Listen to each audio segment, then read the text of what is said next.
project readiness, leveraging opportunities, and other locality support.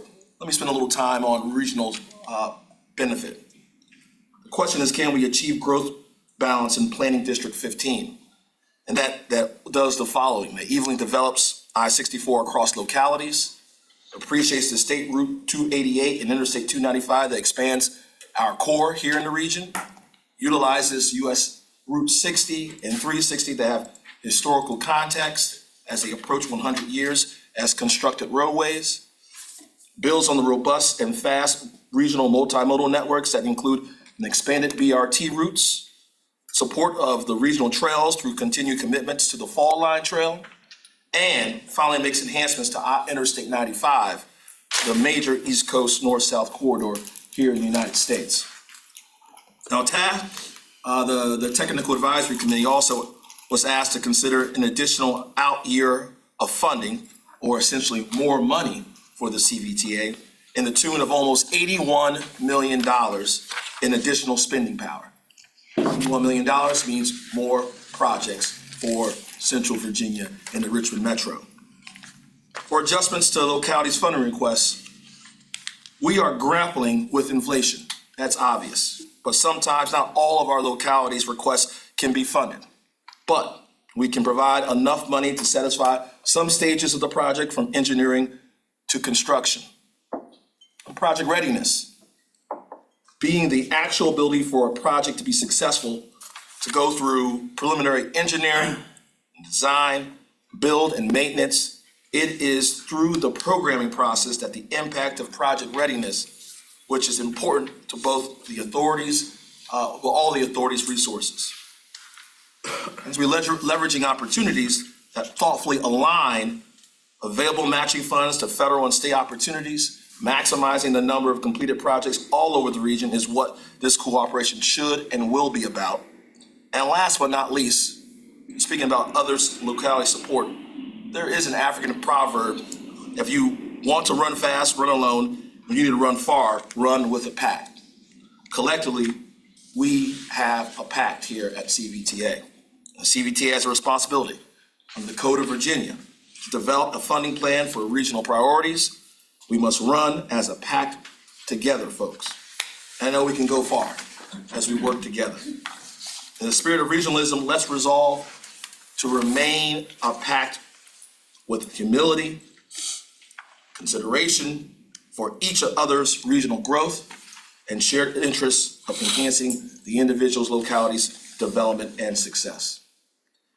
The efforts that our locality transportation staff were tasked to undertake was not easy. And I want to thank them for their hard work to get us to where we are today. But now, with those thoughts in mind, let's move on to the public hearing. Mr. Parsons. Yes, sir. Thank you, Mr. Chair. We are now on, if you're following along at home, we are on item B of the agenda, which is the public hearing for the CVTA Regional Revenue Draft Funding Scenario. Just a couple of housekeeping items for the public hearing. We do have a number of folks that are attending virtually. For everyone's information in the room, I have put a note in there, and I want to reinforce this for those that are following along virtually. If you do wish to make a statement virtually in the public hearing, please note that in the chat, and staff will make sure to recognize you at that time so that you can share your thoughts on the draft funding scenario. Mr. Chair, as you see, we do have a number of folks in the room as well who are here to share their thoughts. We do have on the center podium in the back of the room, we do have a sign-in sheet. So we would ask that if you do wish to speak, when you come forward, please note your name and affiliation, so that staff can make sure to include that in your comments in the record. I think the typical format for the public hearing that CVTA has used for previous rounds is for folks to try to keep your time at a manageable level. We don't have a required time limit. Mr. Parsons, I don't mean to interrupt you. Yes, sir. As the chairman, I'm going to request that we be brief, Yes, or we will implement a policy of the timing by the voting members today promptly. So I'm asking for every guest who takes the podium to be brief. If I believe that you are not being brief, I will ask the members to implement to put a policy in place promptly. Thank you, Mr. Chair. I think in terms of process, authority members, I think the flexibility is yours. If you feel the need to respond immediately to a comment, then, Mr. Chair, if it's okay with you, I would encourage you to do so. Otherwise, we'd like to encourage folks to feel free to be prepared to come up to the podium and share your thoughts. With that, Mr. Chair, if there's a motion to open the public hearing, I think we might want to consider that. Can I have one question? So one table we have is there's nothing in the expected award table that is not recommended. The draft funded scenario, we have there's an expected award column. So there's nothing in there that's not being recommended for funding, right? Great question. Okay. A little background. So we would, in the agenda packet on page 10 was the press release that was shared outlining what was up for review. It does mention the funding slate of about $151.5 million. As the chair mentioned in his opening remarks, the Technical Advisory Committee has considered adding an additional year of funding on top of that, which would increase the available amount. So what we are asking for and what we have asked for in the public review period is for comments on the original slate of projects. That slate of projects has not changed. What is up for consideration by the authority today is where the funding goes and the amounts. And I mean, obviously, which projects get supported and done. So the request of the public has not changed. It's really what are you supporting? What do you have concerns about? The authority wants to hear those thoughts. Does that help answer your question? Yeah, just a little difference in language, recommended versus expected award. I just want to make sure that anything that wasn't populated there with dollar amounts was not being moved forward into the recommended scenario. So is there a motion to open the public hearing? So moved. Okay. So the motion has been seconded. All in favor? Aye. The ayes have it. The public hearing is now open.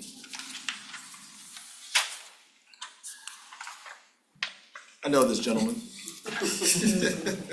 Good morning, I'm John Lugbill, Executive Director of the Sports Backers, and I want to start by thanking you all for support of the Fall Line Trail, truly regional project through 7 jurisdictions, 43 miles long. And it's exciting to see where we are, and we're very pleased to see the funding that's proposed. A couple updates. Fall Line Vision Plan is complete. I have a hard copy here, but we have it online. It really outlines all the stuff beyond what you all are doing to make it a great trail. Places for artwork, playgrounds, other trail amenities, spur connectors. It really lays out a vision for like what's next. And it allows those of us from all sorts of different sectors to be able to start working on those additional projects in addition to the transportation funding. In that vein, Sports Backers has secured funding to build out a website for the Fall Line.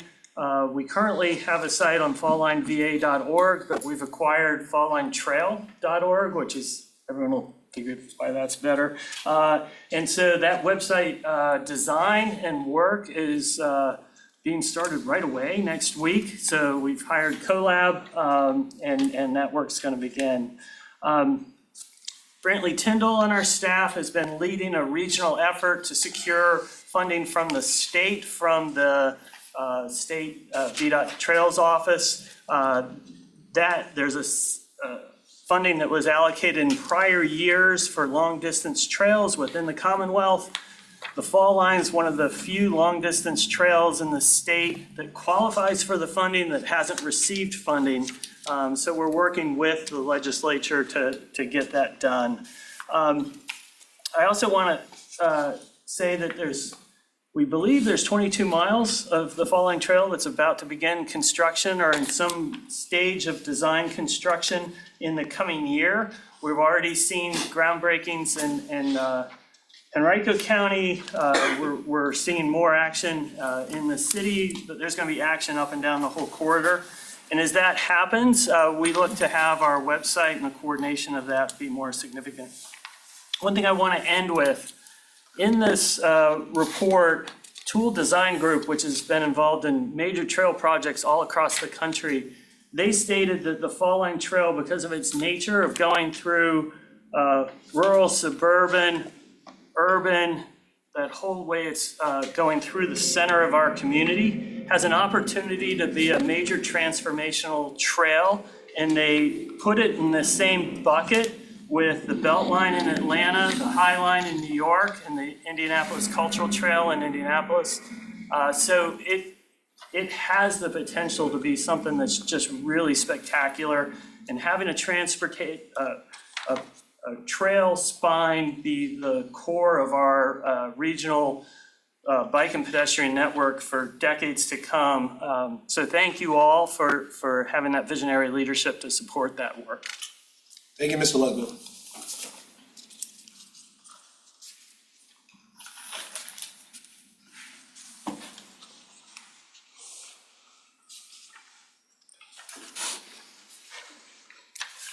Good morning. My name's Rob Whitehead, and we live in the Marion Hill neighborhood on Pondview Lane in Henrico County, about 100 yards from New Osborne Turnpike. Our neighborhood association is very familiar with the description of the project before you to construct improvements along the New Osborne Turnpike and Route 5 corridor in eastern Henrico. We know this project as Concept 2 from the Route 5 corridor study completed at the request of the state in 2011 and 2012. Concept 2 was the final recommendation endorsed at that time by the study team over the concerns and objections of the residents of Marion Hill. And just like then, we feel that the interests of the over 90 homeowners and families residing here are taking a backseat to other considerations. While we recognize that this funding process is in the early stages, I think I can speak for most of my neighbors about why we are concerned about this moving forward at all. Number one, Marion Hill is designated as an existing character protection area in the 2026 Henrico Comprehensive Plan. There are significant historic homes nestled among the quiet neighborhood streets. Number two, the traffic congestion that is increasing along both Route 5 and New Osborne Turnpike is the result of increased development elsewhere, such as Rockets Landing and further out into Varina. Number three, as described in the CVTA Round 3 Candidate Projects and Recommendations Awards document that is publicly available, this project would be devastating to the Marion Hill neighborhood. A 4-lane road with a 100-foot right-of-way and 60-foot high 4-lane bridge over the CSX railroad would replace the existing 2-lane, 24-foot wide roadbed where the speed limit is currently 35 miles per hour. There are 20 homes along either side of the proposed route that would have to be taken and condemned to accommodate this project. That's crazy. The enhanced connectivity between Williamsburg Avenue and New Osborne Turnpike and Route 5 was also part of the vision in Concept 2. For Marion Hill, this would bring increased traffic across the hill via historic McCool Street, which would be enhanced as a cut-through. That's a terrible idea. By leaving Route 5 as it is and widening New Osborne to 4 lanes, our neighborhood is shouldering all of the impact of increased traffic caused by new development. The Rockets Landing developers successfully argued in 2011 that their village concept is not compatible with a 4-lane road, which could have been supported as Concept 1. Well, the Marion Hill neighborhood is not compatible with a 4-lane road either. This project would lead to bus and truck traffic right through the neighborhood. Again, the quality of life of our neighbors is not being considered. Most importantly, no part of this project anticipates the impact to Main and Dock Streets in the city by routing increased traffic to the base of Libby Hill. If, as Supervisor Nelson has indicated, this project proposal would not involve widening New Osborne to 4 lanes with a 4-lane bridge over CSX, then we would like the language in the proposal to be rewritten to indicate as much. We would like this proposal to receive no funding at this time. We hope to work with the county to come up with a plan that addresses our concerns as taxpaying residents of Marion Hill. Thank you for your time. Thank you, sir. So that we don't waste time to hear repetitive, Mr. Nelson. it's not 4 lanes. We are going to adjust the language.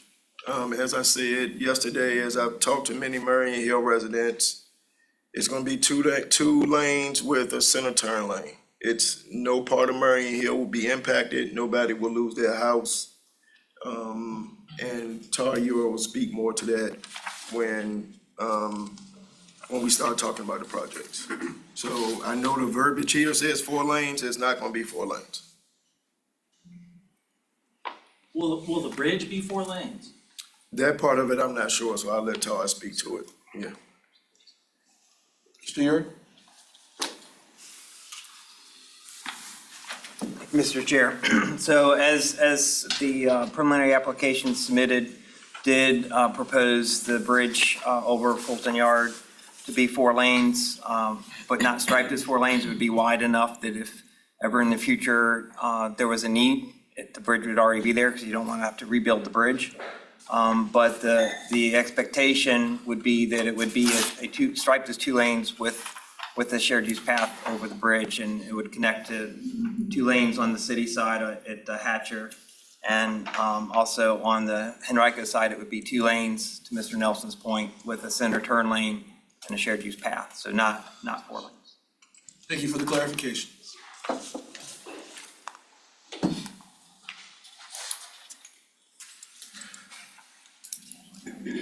Hello, everyone. My name is Gray Montrose, and I happen to live in Montrose, which is a community directly next to the project we've just been discussing. I want to make sure that this body is aware of the Virginia Environmental Justice Act, which says that it is the policy of the Commonwealth to promote environmental justice and ensure that it is carried out throughout the Commonwealth with a focus on environmental justice communities. The community of Fulton should be very familiar to folks in this room who are from Richmond as an environmental justice community that has suffered historic wrongs.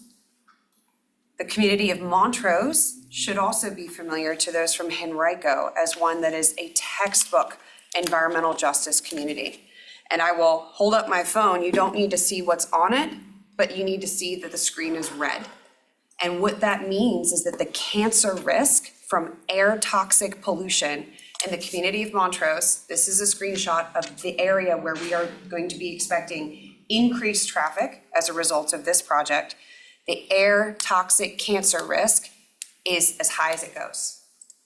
That is this community, that is Fulton, which was bulldozed in the 1970s as part of urban clearances that had very limited legal jurisdiction to do so, but political reasons to do so.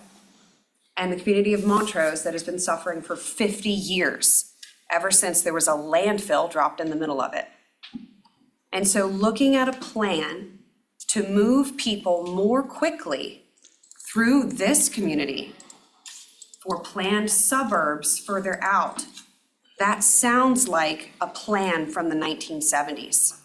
That sounds like flight to move people past a community that is burdened, that is suffering, that is full of vacant strip malls, and communities that have borne the brunt of this for 50 years. To move people past that as quickly as possible, out to the nice suburbs, that sounds like a plan from a long time ago and something we want to move past. So I would urge this body, with the assurances of Mr. Nelson and our folks from Henrico, very much understanding the intent, but unfortunately, once something is in writing, it's hard to undo. And right now, the writing calls for 4 lanes and 4-lane bridges, again, to move people very, very quickly past this community that has already suffered so much. So I urge you to consider that and consider the Commonwealth's policy on environmental justice. Thank you. Thank you, Ms. Montrose. Sorry, again, Mr. Mr. Chair. Nelson. So for the sake of my colleagues, clearly you heard me say it's not gonna be 4 lanes, all right? So I don't care how many times you hear 4 lanes, it's not gonna be 4 lanes. It's 2 lanes, it's gonna stay 2 lanes, it's gonna have a turn to lane. This is about, a congested area that dumps into, the city of Richmond where Veronians and those who come, from the east all bottleneck at a certain place in the city of Richmond has been an issue the entire time I've been on the Board of Supervisors. This gives us the opportunity to have 2 different paths to get in and out. That's why, to me, this is important. This is not about urban sprawl or creating more housing. So I know that's the narrative of those who want to be against this. The bridge gives us the opportunity to have a safe route onto Williamsburg Road and gives folk the opportunity to have 2 places to enter the city or exit the city coming east. That's what this is about. So this is not about developers and building houses and all of that.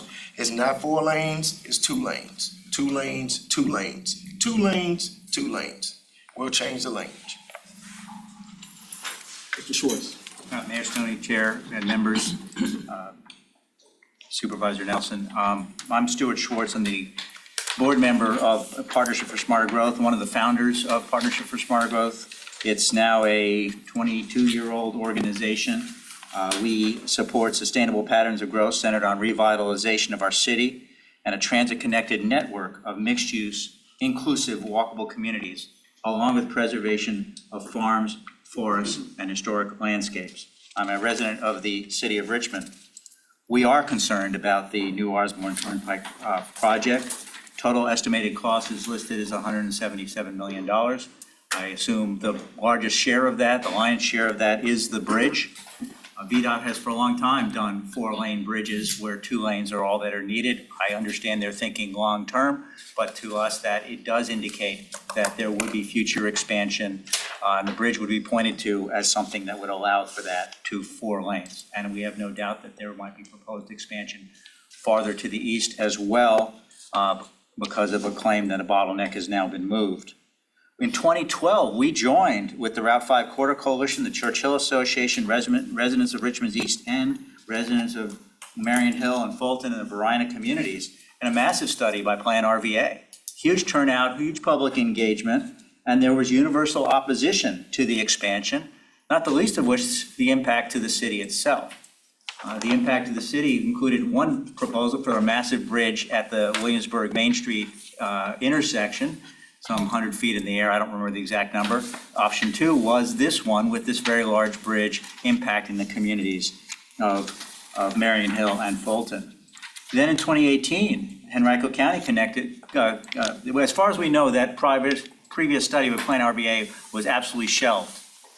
And then in 2018, Henrico County did a Route 5 corridor study with a special Marion Hill study.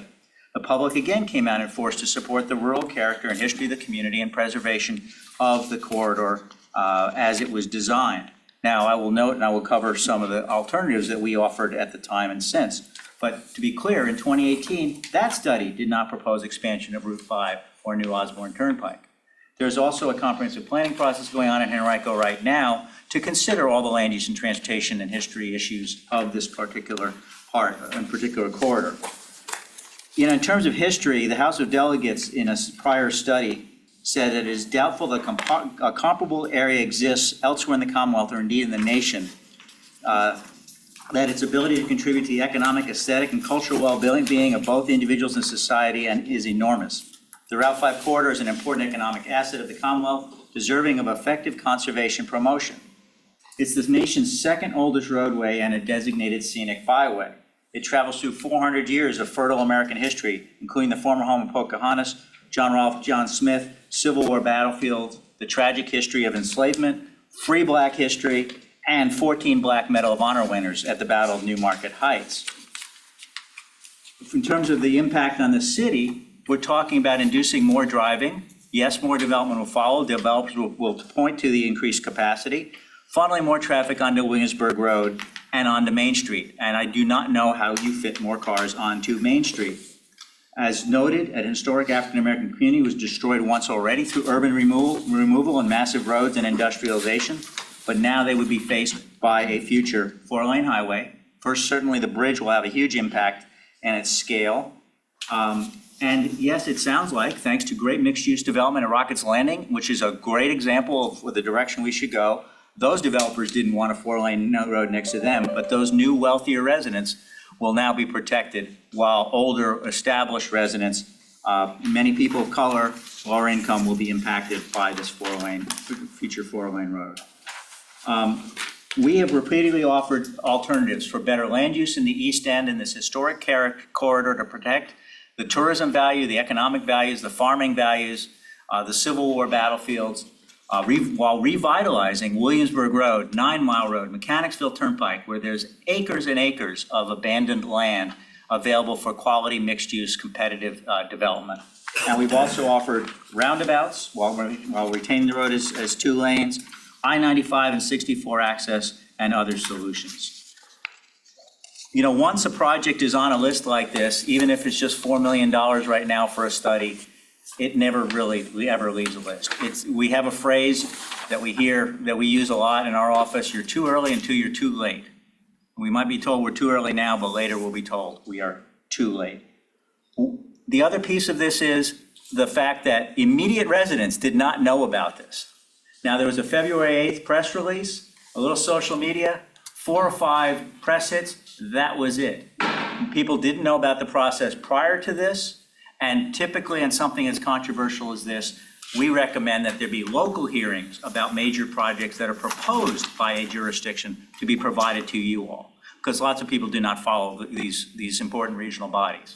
So therefore, we are recommending that this be literally pulled from the block, not funded at this time, that there be further public involvement, reflecting the past involvement in 2012 and 2018 for discussion about the most sustainable alternative for this corridor, for the reasons we enumerated above, and because of the impacts not just to the immediate community in the Route 5 corridor, but to the impacts to the city of Richmond from this growth in traffic that this would fuel. Thank you. Thank you, Mr. Schwartz.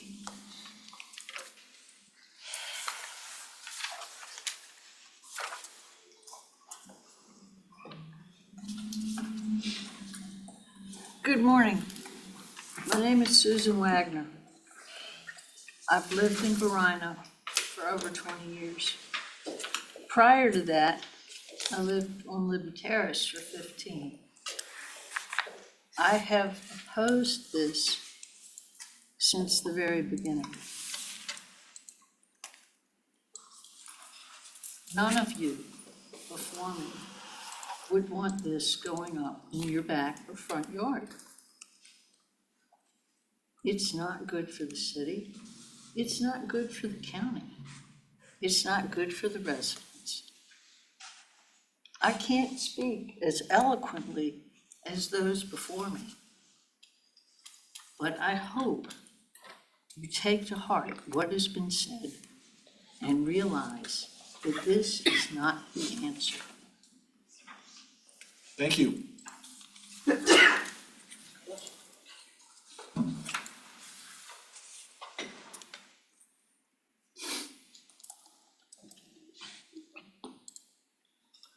Mr. Parsons? Mr. Chair, we have one remote attendee that wishes to share comments, and I'm going to move Ms. Rivera over.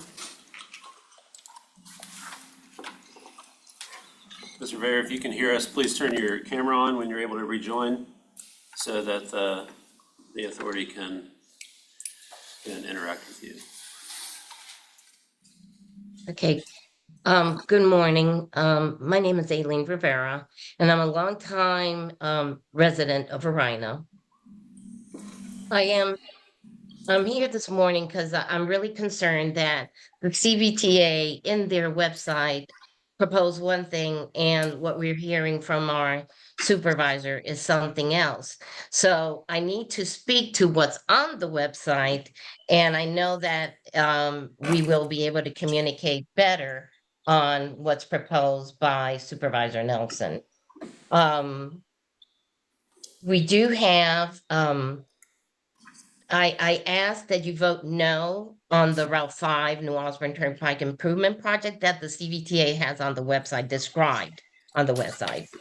Traffic is already an issue on Route 5 into the city, and same thing for Williamsburg Road. We all cut through New Osborne Turnpike to get to Hatcher and get to Williamsburg Road when the lines are too long at Route 5.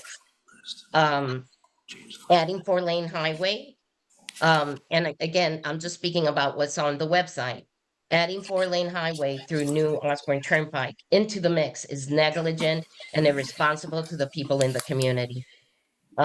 We need a real thorough traffic study to Route 5 and the area before anything is proposed. Supervisor Nelson is correct.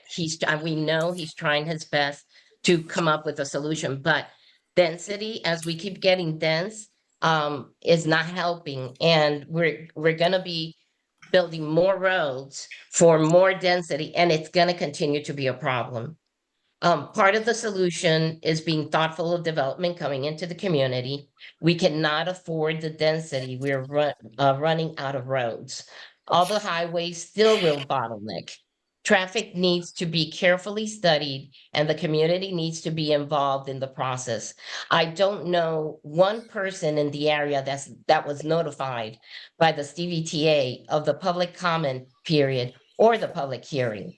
And please don't say it was on social media. It shows how removed your organization is from the East End communities. Verina is on average a working class community.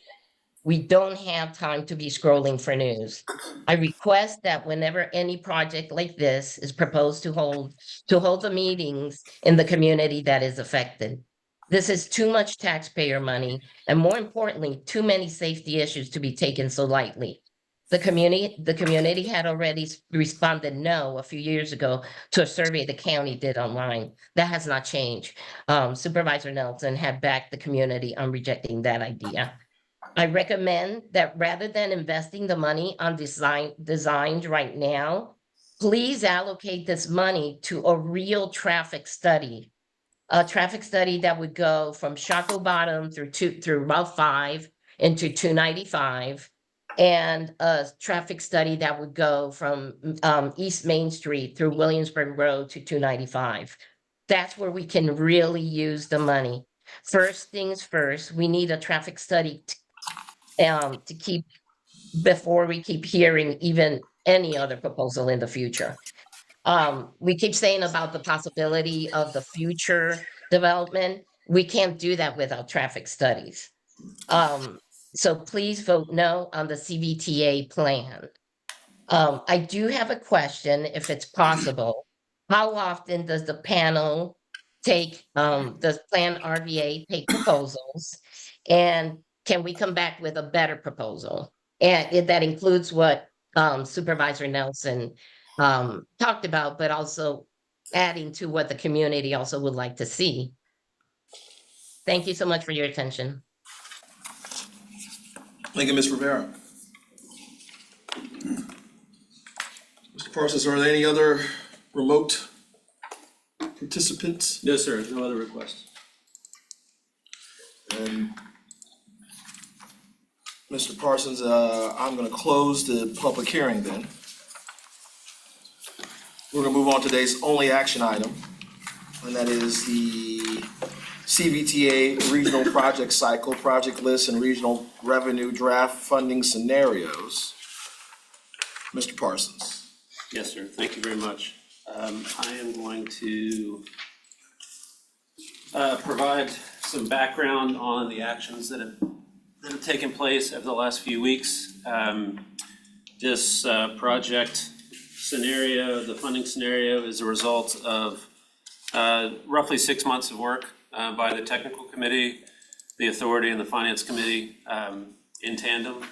We are on our, I think Ms. Rivera had a question about this, we are on our third round of funding right now. This would be the third round of regional funding, which is one of our areas of, one of our abilities as an authority. This This funding cycle happens every 2 years. So is a competitive application process where member jurisdictions submit applications for regionally significant projects. Those projects are scored and ranked and developed in conjunction. Staff works with the technical committee primarily to bring those projects to a point where they're able to be considered by the public and the authority.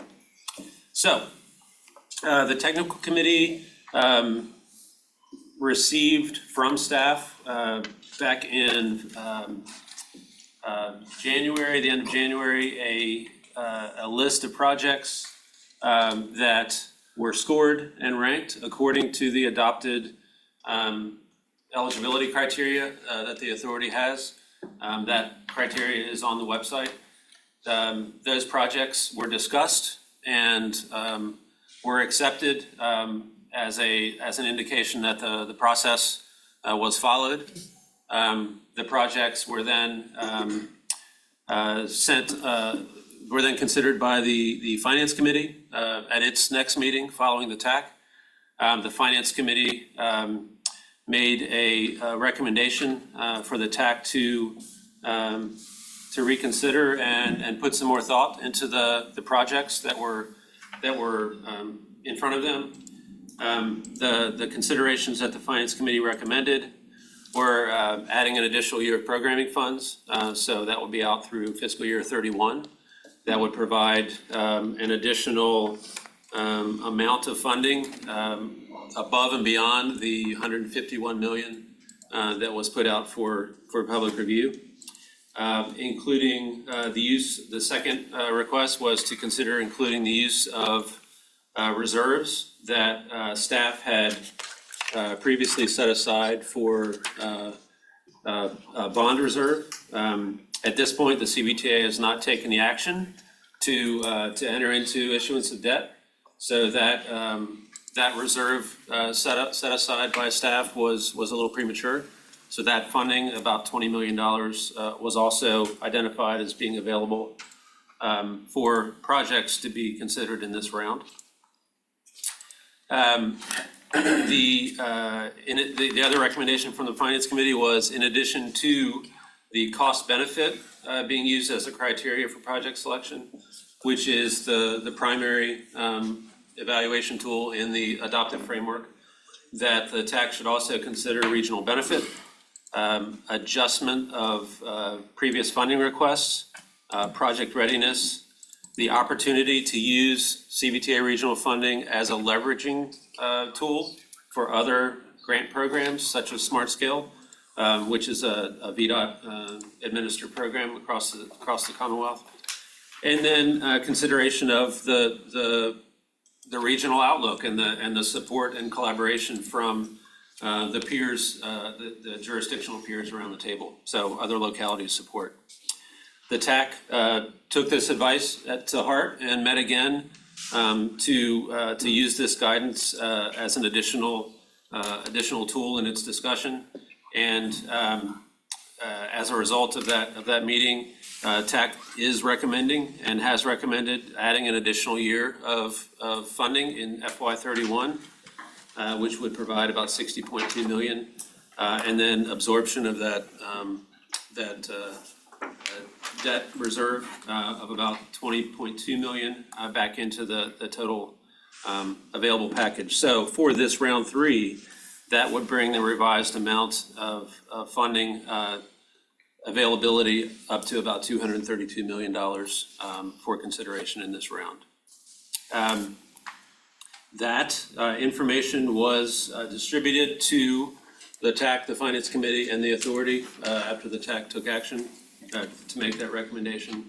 And that is, that revised list of projects and subsequent funding amounts is before you today for your consideration.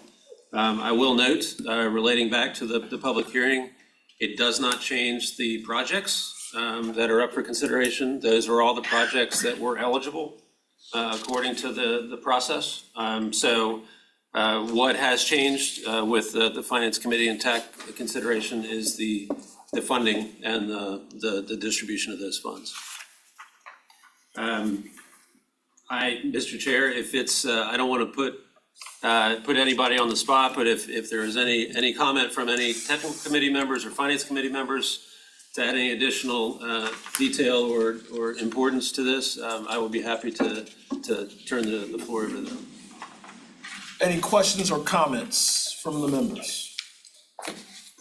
I have an additional comment, but I don't want to monopolize the conversation today. Mr. Nelson, you are free to monopolize the conversation as much as you like.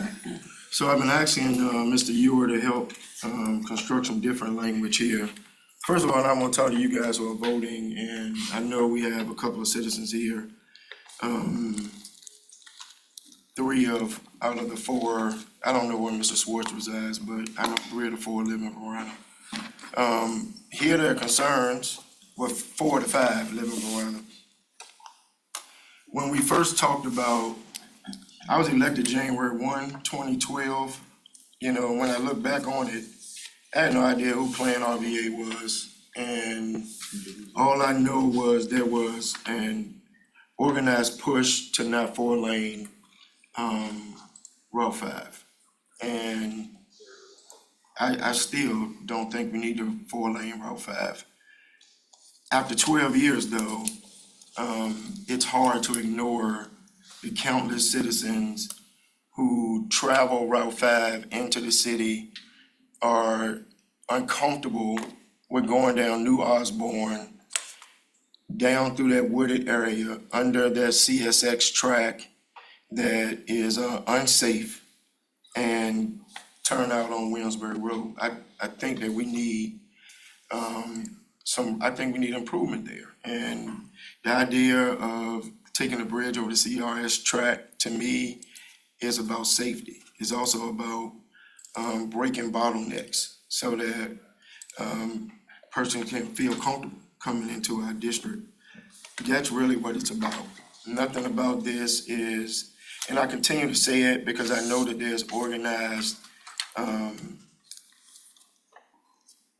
organized efforts. You know, you don't give us enough time so that we can't send out the email blast to get folk to write y'all emails and we tell you what to write, etc. I understand you didn't have enough time to do that this time.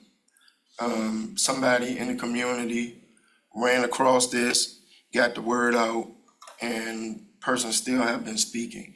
Unfortunately, I can look at the description and see where it freaked people out, because it does say a 4-lane New Osborne. I missed that. As soon as I saw 4-lane, Todd and I got together and we began to talk about how we can do this without 4-lane in New Osborne. And it's simple. So it'll be 2 lanes with turn lanes where they are appropriate on New Osborne. So I'll read you what we have as it relates to some proposed language. I don't know how we put it into here, but me saying no to us studying and doing a design, because this is all this is doing, $4 million. It's not funding the project. So this is not going to happen overnight. We're simply looking at how to design this, and when funding is available, it comes back, et cetera.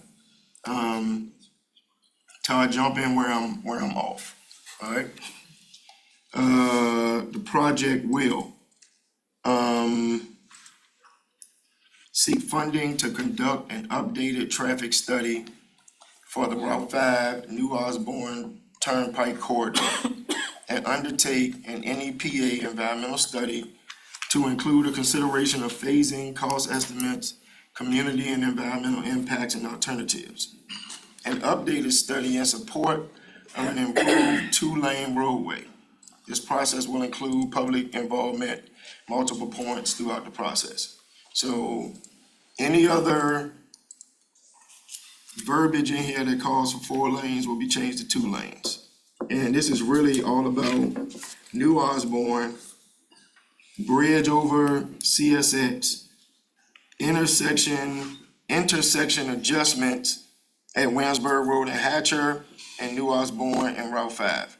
The interesting thing that I realize is, just from your everyday Verona citizens who've heard about this because I posted something on social media, no, I would have to go back and tell folk, I had the opportunity, sitting on this board, after being on this board for a decade, that there was an opportunity for us to create an alternative path into the city and into Verona that did not include 4-lane highway, and I voted against it. I can't do that. You know, I just, after being on this board for this long, and I've heard so many people, the concerns that I heard yesterday were not about 4-lane anything. You know what they were about? Please don't put another godforsaken roundabout anywhere in our community. That's really what it was about. Other than organized efforts by persons that come and speak to this, nobody else that I talked to said anything about this other than roundabouts. And so, whatever we need to do to make the adjustment, then can we do that today? And I don't want to remove this project. Make the adjustment to the language so we can move forward with the study and the design. Mr. Nelson, I think there's a way to remove this from the block. We can edit the language, amend the language, and then vote on it separately. Today or another meeting? Today. Okay, all right. Mr. Mayor. Thank you, Mr. Chairman. I just wanted to briefly address a comment and a question from Ms. Rivera. She had asked at the end of her comments, will Plan RBA receive comments specifically about this project, but it seemed also more corporately as a whole. And I just want to say, as chair of Plan RBA, Plan RBA has a strong history and verifiable history of receiving public comments on any matters that affect the region. It is our policy and culture to do that, and I make note that many of the executive committee members who serve this body also serve on Plan RBA who are here today, and so not as it specifically relates to this project, but she had more of a global question, as I heard, about receiving comments, whether it's this project or anything else that affects the region. Plan RBA has had a strong history of being a depository for public comment, and we not only are responsive to that, but we make sure it gets to any entity that needs to receive that public comment. So I just wanted to address that before we move on with any other business. Thank you, Mr. Chair. Thank you, Mr. Davis. Mr. Parsons? Yes, thank you very much, Mr. Chair. Just a little bit more background on the materials that are before you. Thank you again to the members of the public that spoke this morning. In addition to the speakers today, we had this was emailed to everyone last night, but we also have hard copies in the lobby. We had 146 comments submitted electronically, and staff did our best to kind of distribute those comments into general categories. I will say, because I read every single one, that they're not the best distribution, but we wanted to provide some type of a tool so that you could see, these comments are mostly about the fall line, or these comments are mostly about rural character. So that's a tool that you have in front of you. In addition, we also want to recognize the outreach that went into the public engagement effort for the public hearing. So there's another smaller packet which shows the coverage, the press mentions that picked up the story, the social media coverage. There were a couple group emails outside of the CVTA.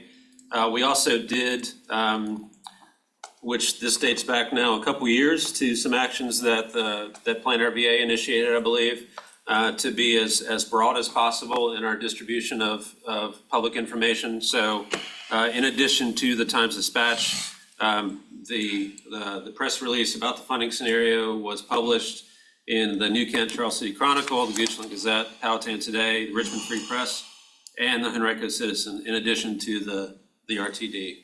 So that's the background in terms of the outreach for this project list. The other thing I wanted to point everyone to is on page 25 in your agenda packet is a staff report which accompanies this.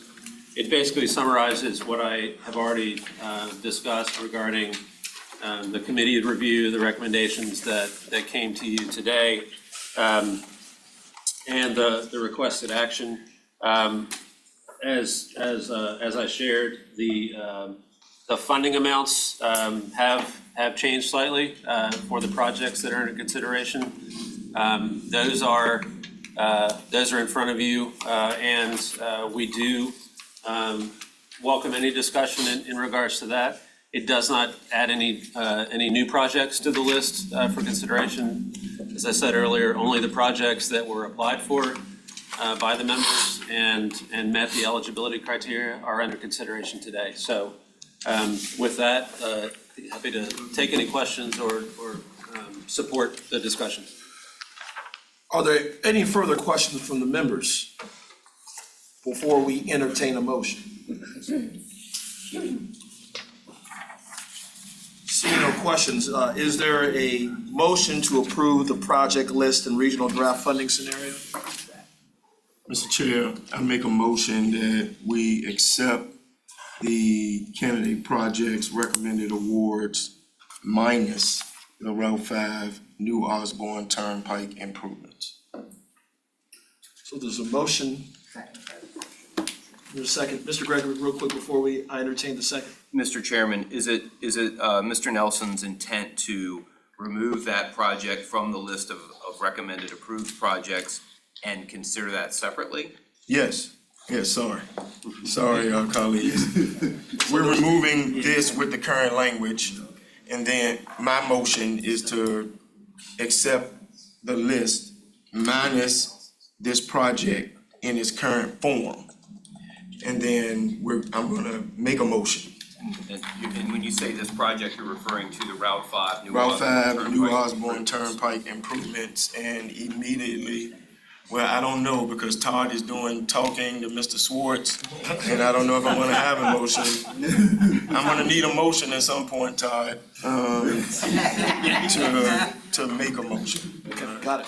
Well, we do have a motion on the floor from Mr. Nelson. Yeah, that would be a Right, second. to remove the Route 5 project from the project list, but to approve the project list minus that project, which has been seconded by Mr. Moyer.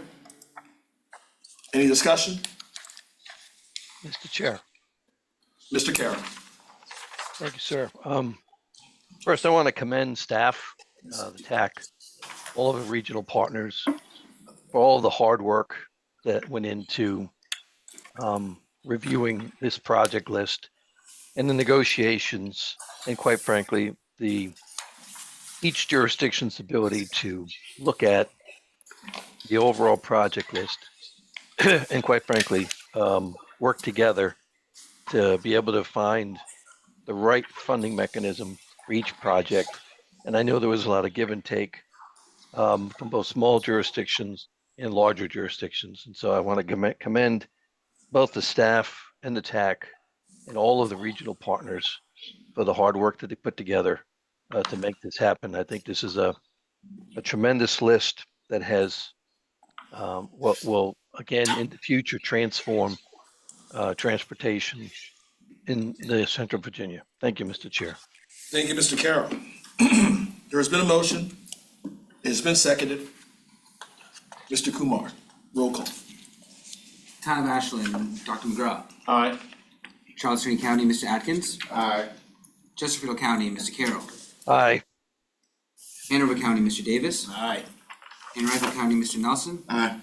New Kent County, Mr. Moyer. Aye. Powhatan County, Mr. McClung. Aye. City of Richmond, Chair Stoney. Aye. And Commonwealth Transportation Board, Mr. Davis. Aye.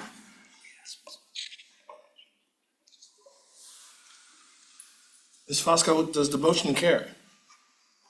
Mr. Chair, the motion carries. The motion does carry. Mr. All right, Nelson? so you waiting on me? Yes, sir. All right, question for Mr. Parsons, and or Mr. Gregory. I am going to read a motion but do I need to mention the dollar amounts that were? Okay. And so what is important, the estimate and the request dollar amounts? Say both of them? I think the important thing is the last column, the expected award. All right.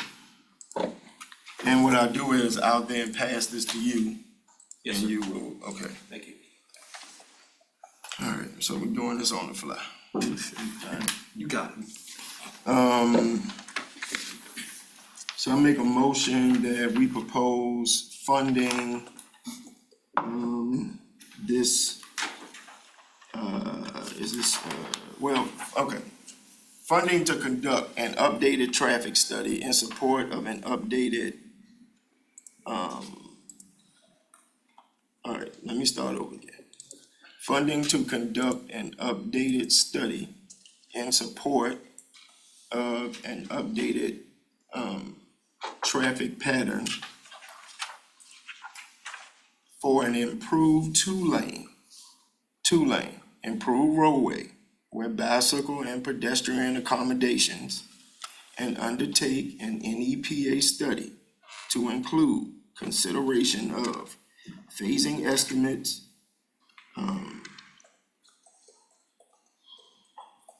I don't know what this A word is.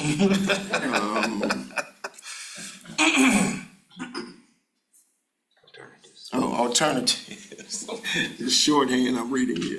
Alternatives, community and environmental alternatives. The study will include an analysis of proposed intersection improvements at Williamsburg Road and Hatcher and New Osborne, Turnpike and Route 5.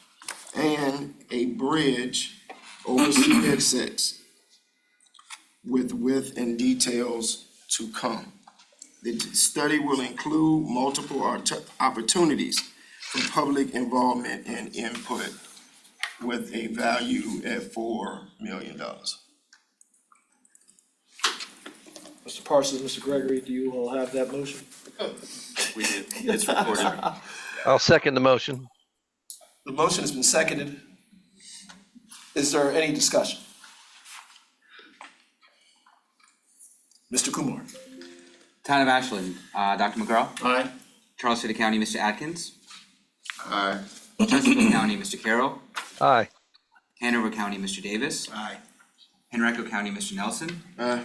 New Kent County, Mr. Moyer. Aye. Powhatan County, Mr. McClung. Aye. City of Richmond, Chair Stoney. Aye. And Commonwealth Transportation Board, Mr. Davis. Aye. Ms. Fusco, does the motion carry?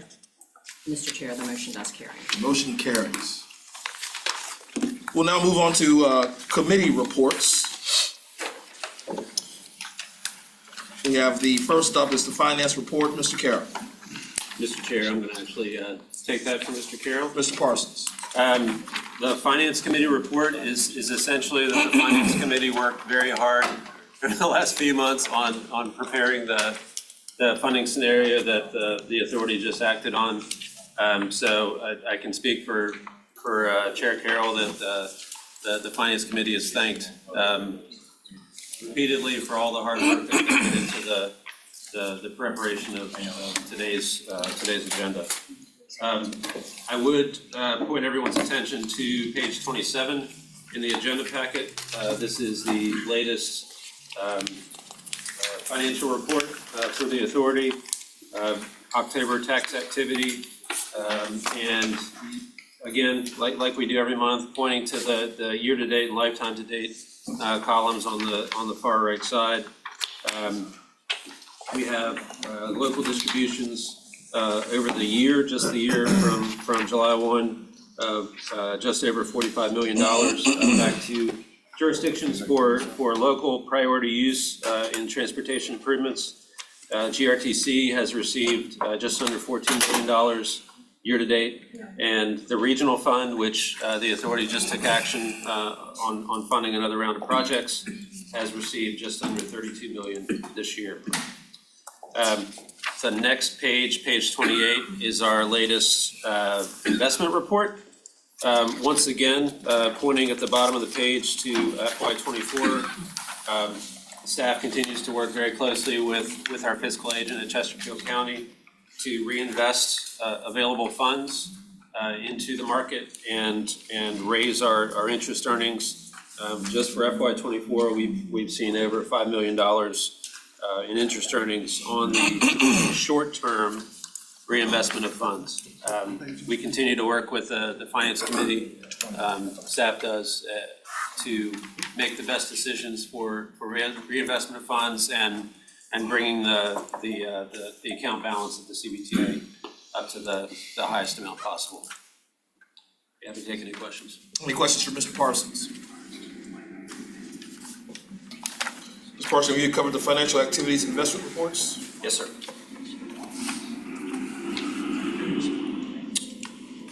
All right, moving on to item 2.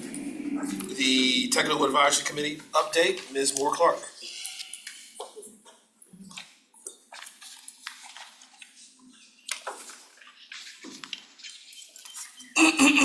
Good morning, everyone. Diana Moore Clark here, City of Richmond CVTA TAC Chair. I will make this very brief. TAC held its meeting on February the 5th, of course, where we approved the process for the cost benefit analysis. And then we also were directed on February 14th to hold a special meeting. So TAC held that special meeting on February the 16th. 3.5 hours later, we were able to approve the recommended funding scenario that you all approved today. So again, I yield my time, but I would like to say thank you to each of the locality staff that participated in the meeting and really stretched our regionalism and our friendships really thin. But we made it through. So again, special thanks to everybody that participated on that. And again, special thanks to this board for approving the recommended scenario. Thank you. Thank you, Ms. Moore Clark. And let me just say that I want to thank you and the members of TAC because from all the those who've been involved in localities, each locality as well, because when there's a finite amount of dollars, I can see if we had a magic wand and we can fund every project and every desire and every wish by every locality, but that is not the case ever in government. And so it takes compromise and collaboration. And yes, it was 3.5 hours, but you all were able to find and get to a resolution. And so I want to thank you for doing that. I think you all will serve as a great example to our friends in Washington, D.C. in order to make something like that happen. Only if they could do that. Only they can watch the TAC at work for 3.5 hours to come up with a way we can get to a better way. Let's just say that. Thank you, Ms. Moore Clark. Thank you. We'll move on to other business now. Mr. Parsons, you've spoken a lot today, but do you have an executive director's report? Mr. Chair, I don't have anything else to share. Thank you. What else could he do? Are there any comments from the members of the CVTA? Mr. Moore. As we keep going through this process every year of making things the more regional we can, I think we can go back and look at our procedures and see if we're doing it correctly throughout the whole region. And so my idea would be to, look at the process again and look at the scoring, look at the availability to be completely regional and clarify that for the next round. Thank you, Mr. Moore. And Mr. Moore, I thank you for being on Team No Tie today. Okay? Only comment I have is, for the record, I want it to be known that there were comments submitted by email as well for the public hearing. And I want to make sure those comments, every and all, are reflected in the permanent record. Okay? Any other comments from the members? Seeing none, this meeting is adjourned.